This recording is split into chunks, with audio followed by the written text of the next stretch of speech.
Right, hello folks, I'm Eagle Spitz and in an interview today we've got Charlotte, Charlotte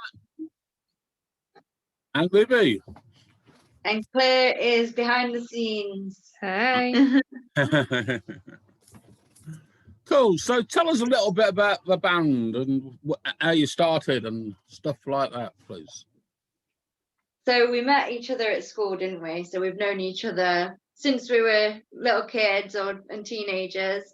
So Libby started playing guitar, and I've always sang. And Claire, you were just like learning the drums for school, weren't you? And I just kind of like naturally came together. Like we were good friends, and we just were like picked up. Well, we didn't really know what we were doing, did we? But it just kind of happened naturally, and we came together and started writing songs. And like over the years, we've just kind of like got better at it, haven't we? Over time. I remember. Can you remember, Claire, when we were like in sixth form?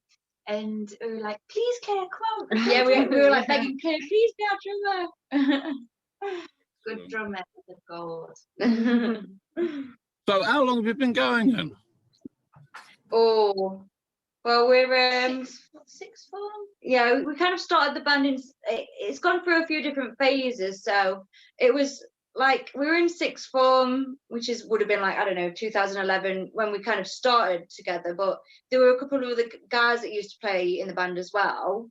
And then I think it was more like 2014, 2015 when we became like the three piece that we are now.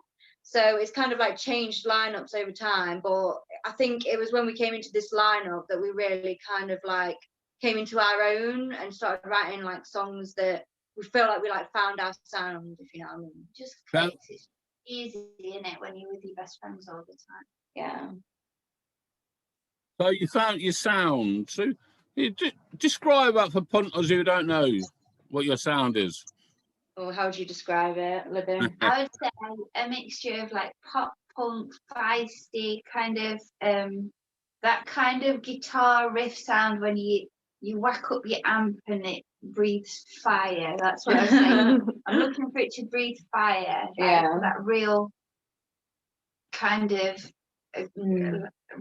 like buzzsaw kind of 90s reminiscent vibes. Yeah, I feel like like on our album Sister Psychosis that we released, I feel like there are some songs that kind of like feel like they have that similar vibe, but then there are other songs that are like completely different. And so we've got like the pop punk, like vibrant, catchy choruses type songs, and then we've got kind of like some like more soft melodic ballad type songs as well. So I feel like we do have like it's kind of hard to put us in a genre, I think sometimes.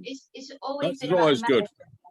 always been about the melody, always got to have that chorus. We don't do filler. Yeah. We always, I mean, we've written loads of songs, but we're very picky about what songs kind of like end up on the finished album. So like we'll go through a few different songs, and if we're not feeling it or if we don't think it's good enough, we'll just scrap it until we write a song that we are happy with. If we don't think it's a banger, don't get on. Yeah. You've got to want to listen to it in your own car and be. Yeah, like you've got to be proud of it and want other people to hear it.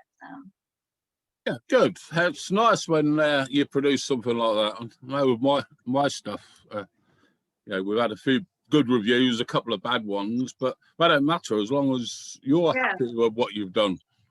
As long as you love it, that's all that matters. It's a subjective thing, but you've got to. Is it you that always said to me, write what you'd want to read or write what you'd want to write the song that you want to hear. Yeah.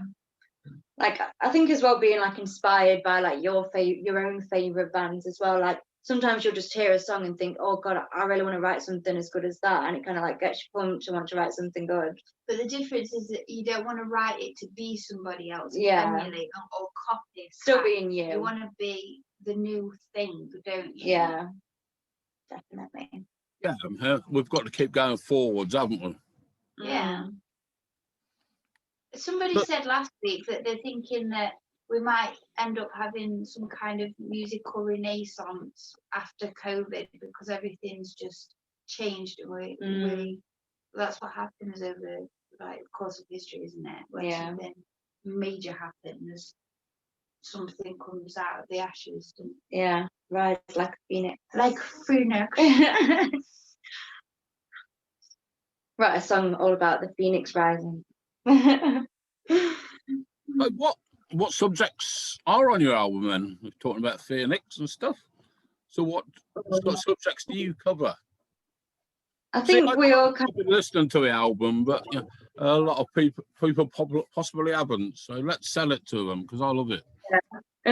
I think we all have like our own individual kind of like style of songwriting. So for me, like I normally write about like things that sometimes I write about like things that are personal or mean something to me, and other times it'll be more like concepts. So like Burn the Witch was more like about the concept side of songwriting, but I don't know, how would you describe like how you approach them, or like the themes in the songwriting? We've got a couple of ballads, so like songs that will tell a story, and then we've got others that are more like metaphorical or could lend themselves to other people's lives. So it might be like something that's speaking to us, you might find like resonates with you as well, so you can interpret your own meaning to it. So I quite like that dual kind of meaning sort of thing. I love songs that like tell a story, as well, or have like their own characters and stuff. But it's about good vibes. I mean,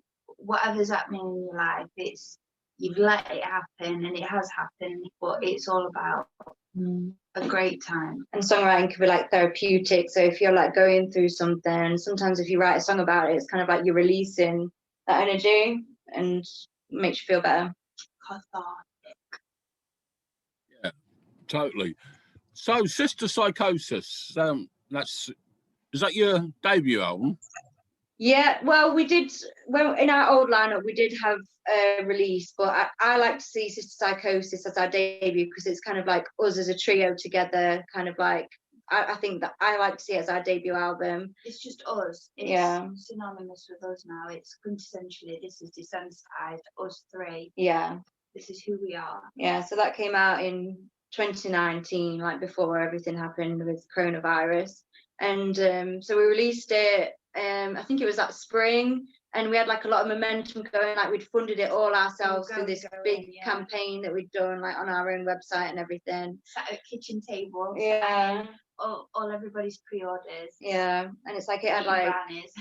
Yeah, and it had like we had like some good airplay like on BBC introducing and things like that, and we played it like HMV and we were doing all this stuff, and then all of a sudden obviously coronavirus happened and blackout, it just was like, yeah, it just completely changed our lives really, didn't it? Yeah, totally. Yeah, Activists were just finished recording 9 songs and then lockdown hit, so we brought it out anyway as a kind of mini album. So yeah, that's the thing, because it's hard to keep that momentum going when you can't physically go to gigs and promote it. Like, I'm desperate to tour Sister Psychosis. Obviously we're like still writing stuff and we've got other stuff in pipeline, but I don't know, it's just best thing, it's like us three best mates on a road trip, getting a little hotel here and there, going on like just adventure. It's adventure, so I can't wait to tour it. Yeah, same.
You're from Nottingham, England. Yeah. We are. Yes, Ducky. But what's the scene like for you in Nottingham? I think Nottingham's got a pretty good music scene. I think there's some really good independent venues, and then you've got like the bigger venues like Rock City and stuff like that. And I think there are a lot of like underground bands that are kind of like who come to Nottingham and like come from Nottingham, or even just like the East Midlands area. I think there's like a lot of exciting new bands in the area. I do think from experience you have to go into the city centre to hear, if not, obviously they probably are driving in themselves as do we, and we're from the outskirts, but I think you have to go into the city centre to hear the independent. Yeah. By that I mean not cover bands, pub bands. Yeah. Apart from a Sumac Centre, obviously. Yeah. Yeah. Yeah. Like where we're from, it's kind of on the outskirts, so it is more like pub bands, cover bands, where it's more the city centre, and like obviously like the Sumac Centre are more independent venues where you get to see like original bands. Yeah.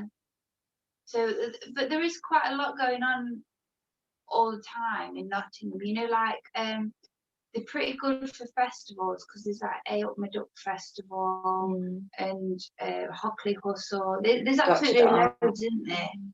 Which is it's brilliant. Yeah, and then they do the Future Sound of Nottingham. Yeah. Someone sneezed and we laughed.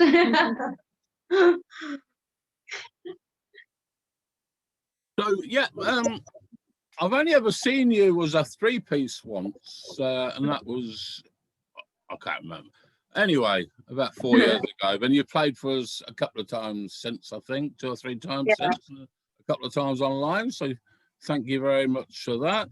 But thank you. We did online, didn't we, in lockdown? Yeah. That woman. Yeah, you did one right at the start as a 2-piece, and then a full band one. So it was great. Yeah, the Oh, acoustic yeah. one as well. I got my Halloween tights on. Do you Yeah, we do you tend to do acoustic round different venues, or is it different reasons why? we tend to try to play as a full band, but sometimes like because Claire's a nurse, so sometimes her shifts can clash with gigs. So if we do that, we sometimes play acoustic, and like I suppose like we do have kind of like experience of like playing at open mic nights and things like that. So it's kind of just like it's just fun to play, and also sometimes it's fun to like strip songs back, because especially when we write songs, we tend to start off like stripped down, and then we'll meet all together as a band to kind of like write it all together and bring it to life. So I suppose we've got like the experience of doing both acoustic and electric, but we definitely like prefer playing as a full band electric, because kind of like that's what Desensitised is. Like we prefer to be known as an electric band, and we just do acoustic, you know, if we have to, really. Yeah, it's the Three Amigos, but we're not gonna not play if, you know, if we can as well. So it's nice to strip your songs back and play acoustic. And I think as a guitarist, you've really got to know what you're playing when you have to interpret it into acoustic. I mean, sometimes like you're playing heavy power chords the whole time. I've got to think on the spot sometimes if I've not pre-planned it. You know, if somebody asks for a song, for example, that we've not planned, I've got to think, oh, where else can I play this on the fretboard so that it doesn't sound like sewage. I suppose as well, when it's only like the guitar and the vocal, it's like you're keeping the rhythm as well, aren't you? So it's like extra pressure. I miss Claire a lot. So there's sometimes where I'm just like, okay, this is the bit where it's like predominantly drums. So me and Charlotte's like, yeah. So when it's normally drums, we'll just like start chatting to the crowd, go and get a drink. We'll tell some horrendous joke, but nobody laughs Oh at God, because we can't understand our we accent. we can be very cringy when we want to be. We're adorable. Well, as 73 young girls in Sierra Leone will be watching you. Is anything you'd like to say to them? Hello. We loved it when the girls from Sierra Leone were doing the dances last time when we were watching the whole shebang. Yeah, and it was lovely, like, to read their comments that they put as well. That was really sweet. That's something that I've remembered and like taken with me afterwards, is that these young people really appreciate everybody coming together, and it's just really nice to actually talk to somebody from the other side of the world. Yeah, so yeah, just send love. That's cool. Yeah. Right. Well, thanks for being on.